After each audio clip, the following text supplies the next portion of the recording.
Thank you. Thank you very kindly. I hope you just give me a moment to wring out my shoes and I'll be right with you here. On what Sam just said, and from my standing down here in front of you, I think that the largest round of applause needs to go out to the folks that's actually sitting there. It's the mother, it's the father, it's the wife, it's the husband, it's the siblings, and it's the community.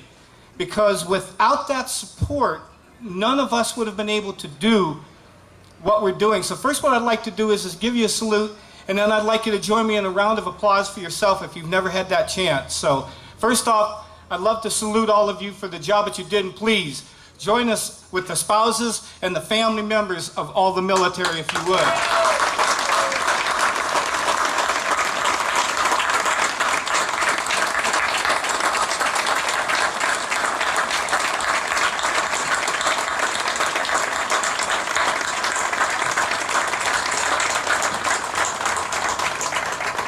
You know, for me to say that we in the military, the active, could not do it without the support of our family and community is probably an absolute gross understatement.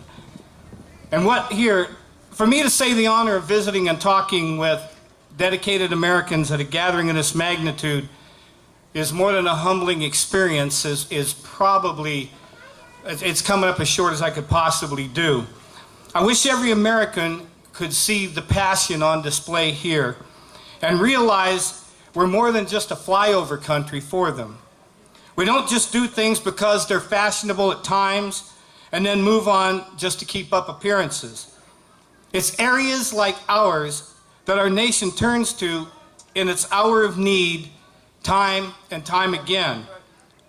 We never hesitate, rarely complain, but we want to know that our efforts are appreciated and our sacrifices justified. With your permission, I'd like to share some thoughts and true stories with you this evening. Not long ago, I had a chance to see the movie classic In Harm's Way. What's significant about this movie is it epitomizes the dedication and selfless sacrifices America's men and women have shown over the course of our great nation's history. Rarely do we take the time to wonder what motivates these individuals from every walk of life to leave their family, friends, and safe environment, and, as the movie says, put themselves in harm's way. We honor their sacrifices during Memorial Day and celebrate their successes during Independence Day and Veterans Day.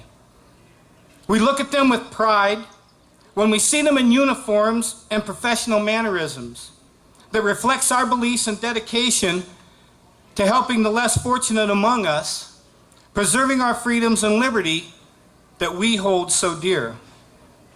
We have to ask ourselves, how can you ever repay this type of dedication and sacrifices to any cause? You start by doing what you're doing here tonight. And you're continuing on with it, not just tonight, but every day of the year. Remembering, honoring, thanking, just to name a few. During one of my tours in Iraq, I had the privilege of knowing a young man from a small town in Arkansas. It gave me pride in America's next generation. He enlisted at the young age of 19 by choice. When I talked with he and his fellow soldiers, I discovered the type of individual that every American would be proud to call son, friend, or father. He joined the military not because he needed money for college, didn't have a job, or just wanted to leave his small town and see the world. He did it because that's what his family had done, going back as far as anyone could remember. His grandfather had joined the military after the attack on America in 1941. And he did the same because of the attack on America in 2001. His uncles had served in Vietnam, his father in Desert Storm. The young soldier's favorite saying was, "The military goes to war while America goes to the mall." We all benefit in some way from the service of individuals like this soldier and those we cherish from our own communities. On a personal note, not far from here, in the little cemetery of Fairview, if you know where it is, located on Newkirk Road, in that cemetery lies 111 known veterans. From the earliest veteran, Ezra Tryon, of the Revolutionary War, to our son Damon of the Afghanistan War, there is representation of every major war our nation has been involved in. If we need nothing else to show the pride and dedication of our communities, simply walking that hallowed ground and others like it will reinforce our beliefs that the generations before us set the standards of devotion, sacrifice, and duty to their nation that we still follow to this day. We again ask ourselves, what makes a person feel so strong about ideals they're willing to defend the less fortunate among us from the loss of liberty, tyranny, and persecution, even at the possible cost of their well-being or life?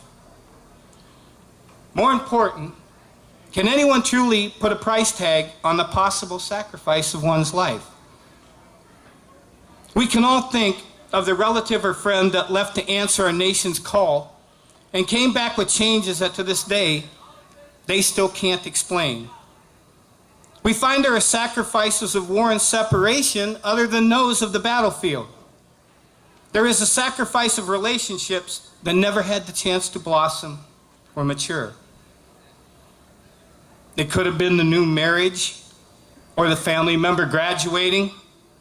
It's the empty seat at the holiday dinner table, picnic, or celebration such as these. Where once there was joy, there can now be sadness, wondering, or it's sometimes even anger. What goes through the minds of those who wait for their loved ones to return? Is it the pain of separation from their loved one again? For some, every day is another period of uncertainty. Their hope is the phone call they receive, hearing their loved one's voice, reassuring them, everything's all right, and I'll be home soon. There was a great American family who, even in their darkest hour, took their sorrow and channeled their energy into support and dedication for our nation's military cause. Even though by every right they could have retreated into sadness and withdraw. I would like to share with you tonight the story, as our World War II brethren over here remember, of the Sullivan family. Rarely in our nation's history has one family bore the tragedy of loss and sacrifice more than the Sullivan family. The Sullivan brothers, who will be forever part of our history, Albert, Francis, George, Joseph, and Madison Sullivan, were born between the years of 1914 and 1920 in Waterloo, Iowa. George and Francis enlisted in the Navy in 1937, and the other brothers followed in early 1942. Undone before this, all five of them were assigned at their request to the USS Juneau. On November 13, 1942, the Juneau was torpedoed off of Guadalcanal while supporting landing and ground operations. All on board the Juneau were lost. And the news of the tragedy swept the nation as an example of the dedication of one family and community that had lost so much. President Franklin Roosevelt wrote a letter of condolence and thank you for the support the family and their community showed during the rest of America's involvement in the war. And with your permission, I'd like to read that letter. Dear Mrs. Sullivan, the knowledge that your 5 gallant sons are missing in action against the enemy inspired me to write you this personal message. I realize full well there is little I can say to assuage your grief. As the Commander-in-Chief of the Army and Navy, I want you to know the entire nation and community share your sorrow. I offer you the condolence and gratitude of our country. We who remain to carry on the fight must maintain the spirit and the knowledge that such sacrifices are not in vain. The Navy Department has informed me of the expressed desire of your sons to serve on the same ship. I'm sure that we all take pride in the knowledge that they fought side by side. As one of your sons wrote us, we will make a team together that can't be beat. It is the spirit of America which in the end will triumph. Last March, Mrs. Sullivan, you were designated to sponsor a ship of the Navy in recognition of your patriotism and that of your sons. I am to understand that you are now even more determined to carry on as a sponsor and a dedicated American. This evidence of unselfishness and courage serves well as a real inspiration for me, as I am sure it will for all Americans. Such acts of faith and fortitude in the face of tragedy convince me of the indomitable spirit and will of the American people. I send you my deepest sympathy in your hour of trial and pray that in Almighty God you will find comfort and help that only He can bring. Very sincerely yours, Franklin D. Roosevelt, President, United States. What was significant about the Sullivan family on this is it said they could have retreated. What they did instead, though, besides sponsoring this destroyer, they then went and joined America in its bond programs to help raise funds for our troops. They visited the sick and wounded wherever they could. They became spokesmen for the virtue and the goodness that America was carrying to the battlefields of Japan and Germany. They are immortalized for their loss and for their dedication that they did after this. We're given the opportunity today to share and remember the struggles and sacrifices, not only of the ones who leave their homes, but of the families, communities, and a grateful nation that will never forget how much is owed to its sons and daughters that answered the call and serve again, as the movie says, put themselves in harm's way. With the ongoing wars and conflicts that plague us during these troubled times, it shows our community and nation's dedication to remember its heroes, both of the military and, as important, the civilian field. They each will find it difficult to operate without the other's support. Whether it was the donut dollies of the World War II era who met the trains in Worcester and Shreve with hot coffee, donuts, pie, or it was the Red Cross volunteers who laughed and danced away the military members' cares far from home and lonely. Support the troops has always been an American trait that we can all be proud of. We bring ourselves to the current situation America finds itself confronted with. While there are no trains to meet anymore with coffee and pie, thank God for organizations like Shreve Supports Its Troops, who fills the void left by the donut dollies and the Red Cross volunteers of days gone by.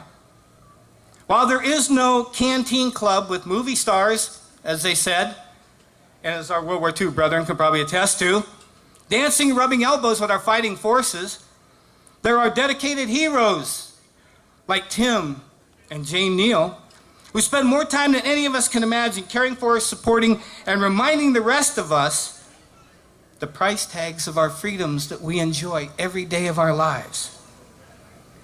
Organizations like the 555 Honors Detachment lets our veterans know that when their final reveille is sounded, members like them who trod the same soil, cried the same tears, and bled the same blood will be there to remember their contributions to our freedoms we hold so dear. What can we do? Thank our veterans every time you meet one.